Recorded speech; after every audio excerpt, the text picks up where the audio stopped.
अलवर लोकसभा चुनाव क्षेत्र से कांग्रेस प्रत्याशी ललित यादव ने अपना नामांकन दाखिल कर दिया। इसी के साथ चुनाव में अब तेजी का माहौल शुरू हो चुका है। प्रचार प्रसार लगातार तेज हो रहे हैं। वहीं स्वरूप विलास में कांग्रेस की सभा का आयोजन किया गया, जिसमें नेता प्रतिपक्ष टीकाराम जूली, पूर्व केंद्रीय मंत्री भंवर जितेंद्र सिंह, पूर्व विधायक जिला अध्यक्ष योगेश मिश्रा, इमरान खान सहित राज क्षेत्र से अजीत यादव, डॉक्टर आरसी यादव सहित कई कांग्रेस के नेता मौजूद रहे। जनसभा से पहले ही कांग्रेस के प्रत्याशी ललित यादव ने मिनी सचिवालय पहुंचकर अपना नामांकन दाखिल किया और पूर्व केंद्रीय मंत्री भंवर जितेंद्र सिंह ने एवन टीवी से बातचीत में कहा कि हमारी जो मीटिंग हुई है वो अलवर की जनता और कार्यकर्ताओं की मीटिंग थी और जो भाजपा की मीटिंग थी वो एक तरह से बाहरी लोगों की मीटिंग थी। अन्य विधायक नहीं लड़ रहे हैं। ये अलवर की स्वाभिमान की बात है, ये यहाँ की अलवर की पहचान की बात है कि अलवर के अंदर पिछले 10 साल से बाहरी कैंडिडेट आ रहा है। भोली भाली जनता ने उनको जिता भी दिया और उनने क्या काम करा। जो एक चुनाव होता है 5 साल बाद हमें हिसाब देना पड़ता है और उस हिसाब में नील बटा नील आया है। एक भी कोई योजना उनने बनाई हो, चलो आप नहीं बना पाए, लेकिन जो योजना हमने शुरू करी थी, जो एक एयरपोर्ट, इंटरनेशनल एयरपोर्ट जो अलवर में बनना था, कोटकासिम में बनना था, जिसकी ज़मीन का भी फैसला हो गया था, ज़मीन भी सरकार के नाम चढ़ गई थी, वो आज जेवर और नोएडा में खुल गया है। जो हाई स्पीड ट्रेन आनी थी, वो हाई स्पीड ट्रेन का कोई अता पता नहीं है। ईएसआई मेडिकल कॉलेज जिस भावना से हमने शुरू करा था, वो एक डिस्पेंसरी के रूप में वो चल रहा है। तो ये बड़ी बड़ी योजना है। सैनिक स्कूल है, यहाँ रोज हर महीने में यहाँ भर्ती करवाता था। ईआरसीपी का बड़ा और एक बहुत बड़ा मुद्दा है ईआरसीपी का। आज ये बात कर रहे हैं ईआरसी के माननीय मुख्यमंत्री जी जा रहे हैं और अपना स्वागत करवा रहे हैं, लोगों से कह रहे हैं कि मुझे धन्यवाद दो। आज उस पूरी ईआरसीपी योजना को रुकवाने वाला कौन था?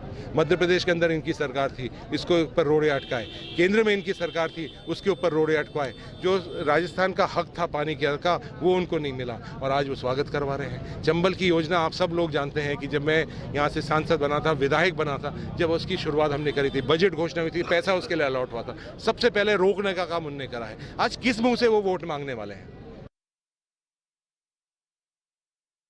लोकसभा चुनाव और जनता का इसके बीच में अब फासला रह गया है कम, क्योंकि चुनाव का आगाज हो चुका है, नामांकन भर चुका है। कांग्रेस के प्रत्याशी ललित यादव आज नामांकन भर दिए हैं और अब पूरी तरह से तैयारी है चुनाव की। आज हम उनके चुनाव कार्य पर मौजूद हैं, उनसे बात करेंगे। ललित जी, आपको कांग्रेस ने चुना, आप वर्तमान में विधायक हैं, लेकिन फिर भी आपको कांग्रेस ने लोकसभा का प्रत्याशी बनाया। क्या मानते हैं, ये जो चयन है, इस चयन के मायने क्या है? देखिए, इस चयन के मायने हैं कि जनता के बीच पार्टी ने सर्वे किया, जनता ने कहा, लोगों ने कहा, अलवर की न्यायप्रिय जनता ने ये बात कही कि भाई आप मुंडा और विधायक को टिकट दे के भेजोगे तो हम उसको जिताकर भेज देंगे। तो ये जनता की आवाज़ सुनकर पार्टी ने मुझे प्रत्याशी बनाया। मैं तो शुरुआती दौर में लड़ना भी नहीं चाह रहा था, लेकिन जब जनता ने कहा, जनता का मन हुआ कि नहीं आपको जिताकर भेजेंगे, तो फिर पार्टी ने निर्णय किया। मैंने चुनाव फिर लड़ने के लिए काम किया। शुरू से ही आपने संघर्ष किया है, पहले भी आप एक बार विधायक के चुनाव लड़े, नहीं जीते, लेकिन इस बार बड़े संघर्ष से और बड़ी मजबूती से चुनाव निकाल के आए। क्या लगता है कि इस चुनाव के बाद जो सामने कैंडिडेट है बीजेपी के भूपेंद्र सिंह, जो कैबिनेट में मंत्री हैं, तो क्या उनके सामने जिस तरह की स्ट्रेटजी, वो क्या प्लानिंग रहेगी आपके चुनाव? देखिए, उनका चुनाव हरियाणा के लोग लड़ रहे हैं, उनका चुनाव बिहार के लोग लड़ रहे हैं। मुंडा अलवर का चुनाव, कांग्रेस का चुनाव अलवर की जनता लड़ रही है।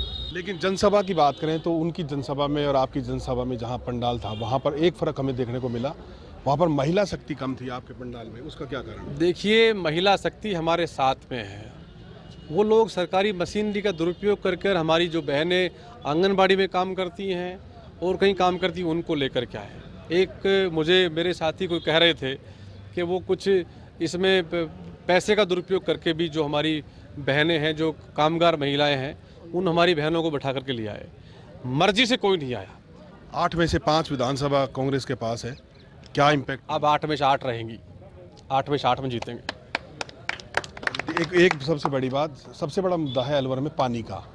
उस पानी के मुद्दे को लेकर ईआरसीपी का ये जो मुख्यमंत्री ने अभी मन से कहा है, आप क्या मानते हैं ईआरसीपी का मुद्दा वास्तव में इसका क्या इम्पैक्ट? ईआरसीपी के मुद्दे को भुना करके मुख्यमंत्री जी स्वागत करवाते घूम रहे हैं।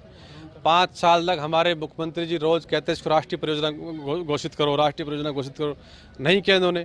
और इनके मंत्री गजेंद्र सिंह शेखावत जी ने क्या कहा कि तुम राजेंद्र राठौड़ को मुख्यमंत्री बना दो, मैं कल ही ईआरसीपी की बात कर लूँ। अरे भाई, जनता की बात नहीं है, जनता के बारे में कुछ नहीं है। आप लोग अपने घर से चुनाव जीत कर जाते हो क्या?